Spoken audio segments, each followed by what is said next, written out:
Cocotte, il est 21h37, jeudi soir, et je viens de t'écrire, mais j'avais déjà décidé il y a 2 jours de ne pas te répondre par écrit, mais de te répondre par oral. Pourquoi? Je suis pas sûr, parce que c'est différent, parce que je l'ai jamais fait, parce que je me dis que peut-être ça passe différemment. Alors donc j'ai écrit mes pensées en réponse à ce que tu as écrit, et je vais les utiliser pour te parler, mais je vais pas te les envoyer puisque tu les auras sous une autre forme. Alors, j'ai lu ton message. Tu dis tu n'es ni gauchiste ni communiste. Tu as raison, et je le sais. Et je ne parlais pas de toi, je parlais de certaines de tes vues. De dire que les gens ne devraient pas vouloir gagner plus que nécessaire, c'est franchement gauchiste. C'est quand même comme ça que le communisme a commencé.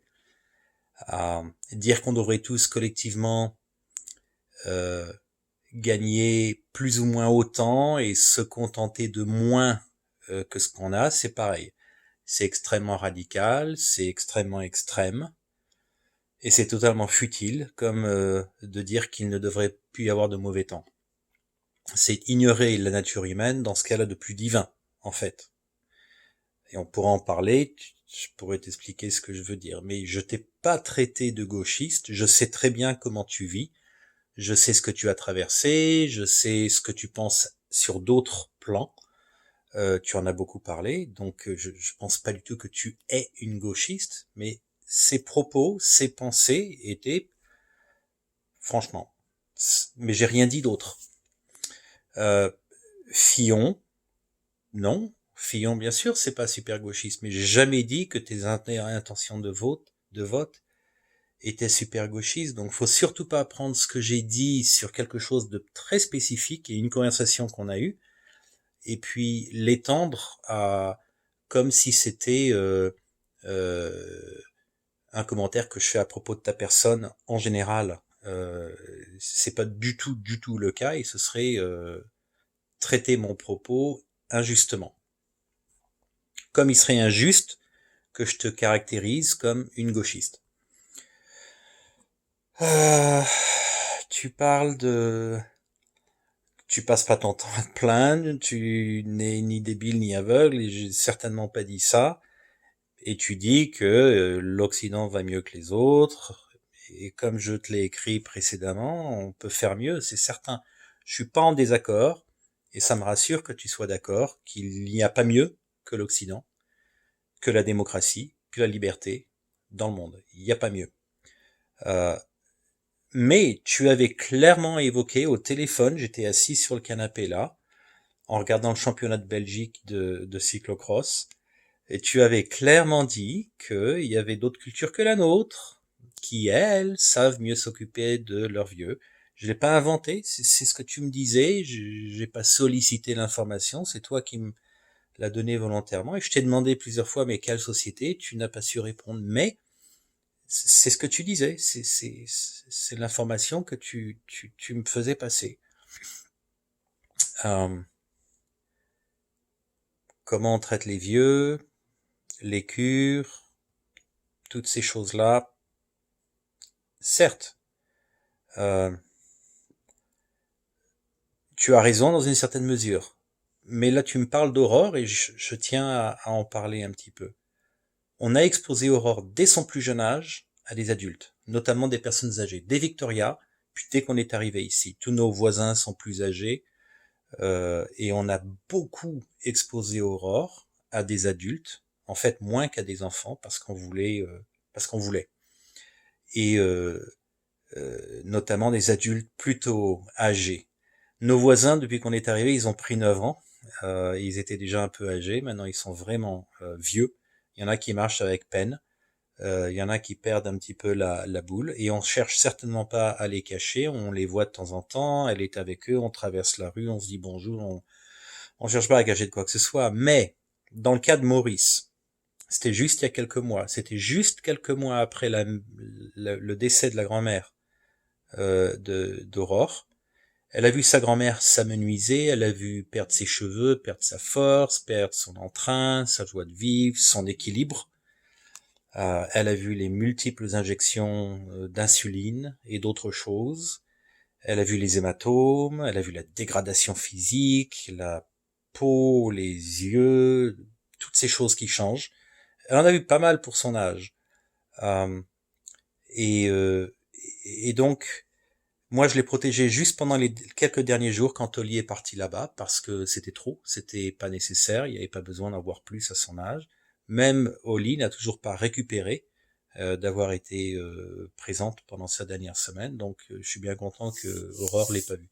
Quant à Maurice, ben c'était juste quelques mois après, j'avais aucune envie de la replonger dans une ambiance d'hôpital, l'image d'une personne qu'on aime, qui est amenuisée, presque aveugle, faible, qui peut à peine se déplacer, euh, d'autant qu'elle l'a jamais connue. Tout ce qu'elle connaît d'elle, c'est quelques photos, une vidéo de Benidorm, mes histoires de quelqu'un d'animé, de vivant, de vibrant, etc. Et c'est comme ça que j'ai envie qu'elle se souvienne de lui. Si la seule fois de sa vie qu'elle le voit, il est comme je l'imagine, comme je l'ai vu la dernière fois, c'est pas vraiment ce que je veux qu'elle retienne de Maurice. Et c'est ce qu'elle retiendrait de lui. Donc ça fait deux raisons. Euh, et puis en plus, toi et les parents étaient pas très encourageants quant à l'idée de passer par Aix, d'aller le voir. Donc, c'était facile pour moi de dire non, c'est vaut mieux éviter. Moi, personnellement, je regrette de pas y être allé et j'irai la prochaine fois, mais je regrette pas du tout de pas l'avoir emmené. Elle a que 9 ans, elle a le temps. Euh, euh, et un peu plus loin, tu dis le monde est à réinventer un peu quand même. Ouais, enfin, il est amélioré, pas réinventé. Il est déjà inventé, mais bien sûr, il y a toujours des améliorations. Je te disais, c'est pour ça qu'on est en démocratie, qu'il y a un parlement, qu'il y a des parlementaires qui font des lois pour améliorer la vie tout le temps, et pour qu'ils le fassent bien, mais il faut que les personnes dans leur région leur disent ce qu'il faut faire, ce qu'ils veulent, qu'est-ce qui les préoccupe, etc. Donc, il n'y a rien à réinventer, mais il y a peut-être des petites choses à rattraper, et puis il y a plein de choses à améliorer, et puis ça se produit sans arrêt. Il y a des nouvelles lois créées tout le temps. Mais les habitudes des gens, hein, c'est autre chose. Alors, est-ce que c'est grave ce que tu dis? Bah non. Euh, Ça dépend. Si tu me dis que tu ne vis pas la vie, et c'est ce que tu me disais que tu vis pas la vie que tu voudrais avoir, que tu penses que le confort qui t'entoure n'en vaut pas la peine, euh, toi tu perçois ça à ta façon, mais moi je l'ai perçu d'une façon qui m'inquiétait à ton sujet. Euh, voilà, je l'ai perçu d'une façon qui m'inquiétait. Alors en frère bienveillant, j'ai voulu te montrer comme je le pouvais que le tableau n'est pas aussi noir que tu le dis, euh, et que il y a très très peu de chances que les choses soient beaucoup mieux. Par contre, il y a énormément de chances que les choses soient bien moins favorables. Si on regarde la carte du monde, c'est clair. Donc, sur une échelle comme ça, on est peut-être ici.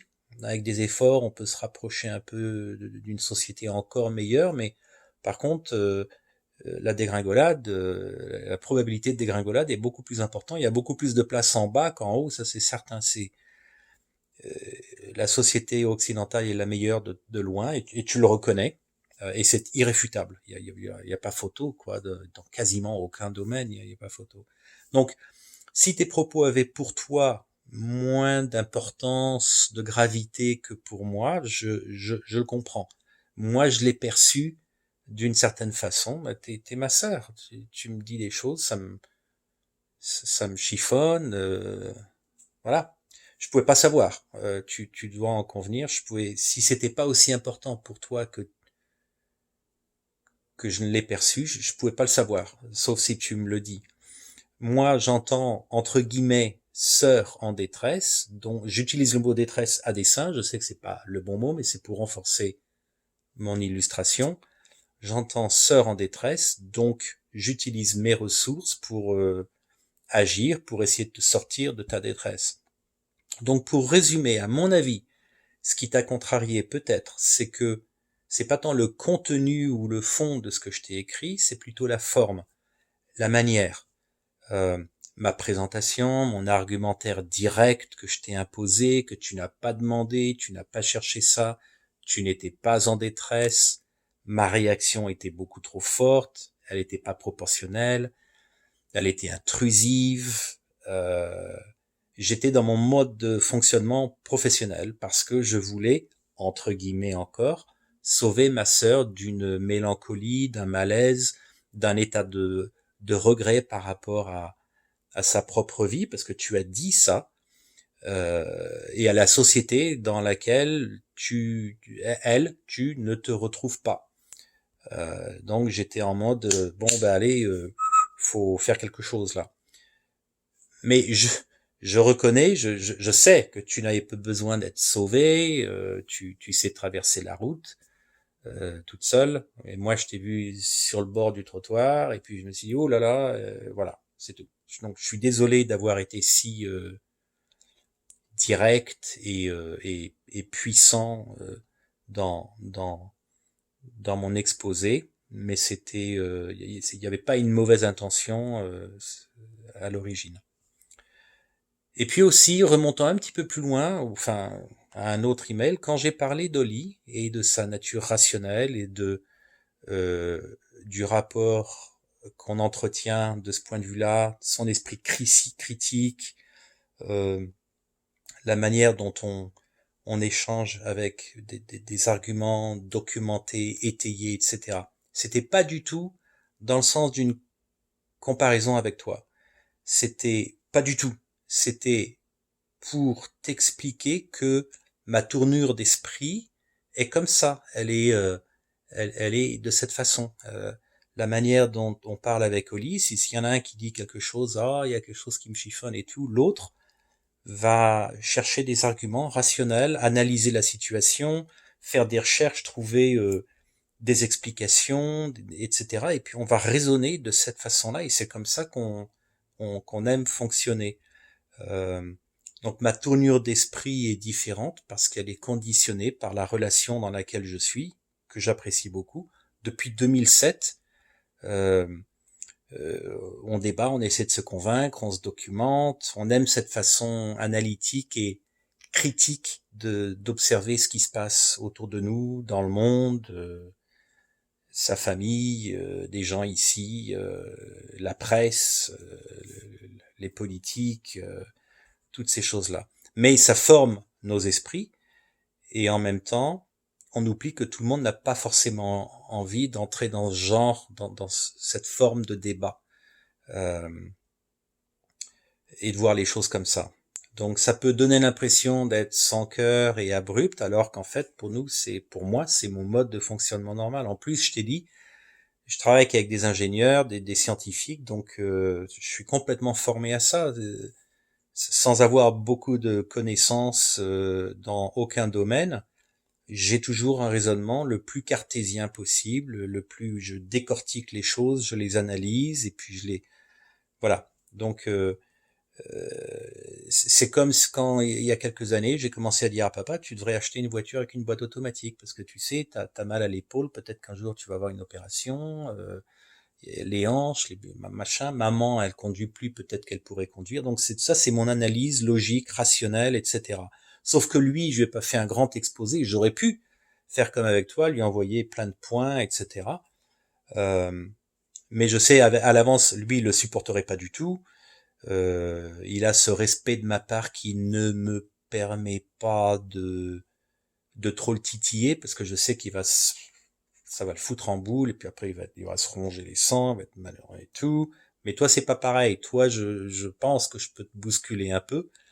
Euh, euh, et puis comme je pense pas que tu devrais plaquer tout quand tu prends ta retraite pour aller vivre sous un pont avec 3 feuilles en carton comme lit, ben voilà. Donc j'ai réagi avec mon approche intellectuelle, mais c'était pas un jugement de toi, c'était pas, je t'appelais pas gauchiste, j'étais inquiet pour toi, c'est tout. Donc j'avais sans doute tort, c'était sans doute superflu, mais c'est de là que ça venait. Voilà, donc je m'arrête là parce que ça fait 14 minutes. Oh là là, mon Dieu, je croyais que j'allais te parler pendant 3 minutes, ça fait 14 minutes 56 secondes. Je sais même pas si tu aurais eu le courage de regarder jusqu'au bout. En plus, je déteste être en vidéo. Je déteste être en vidéo. Je supporte pas quand Oli prend des photos de moi. Je n'aime pas. Mais je voulais te... Où est ma caméra? Elle est là. Elle est de ce côté. Je voulais te parler à toi en direct, pas me cacher ou enfin m'obscurcir derrière des lignes dans un email. Voilà, c'est moi qui te parle comme si t'étais en face de moi. Et alors, et peut-être que j'ai tort, peut-être qu'en fait ça va t'emmerder encore plus parce que putain, mais qu'est-ce qu'il parle? Mais d'un autre côté, il y a un avantage, c'est que tu peux pas me répondre là parce que je peux parler. Tiens, en fait, je pourrais continuer à parler, je pourrais te parler d'autres choses. C'est génial parce que t'as pas droit de réponse immédiat. En tout cas, tu peux pas m'interrompre. Waouh, c'est puissant ça. Je vais peut-être le refaire. Faudra que j'y pense. Intéressant. En tout cas, si tu m'as écouté jusque-là, 16 minutes, 5 secondes, merci. J'espère avoir, comme toi tu l'as fait, j'espère avoir éclairé un petit peu les choses. Et puis voilà, bonne soirée, sans matinée, je sais pas. Bonne, joyeuse Pâques. Au revoir, bisous.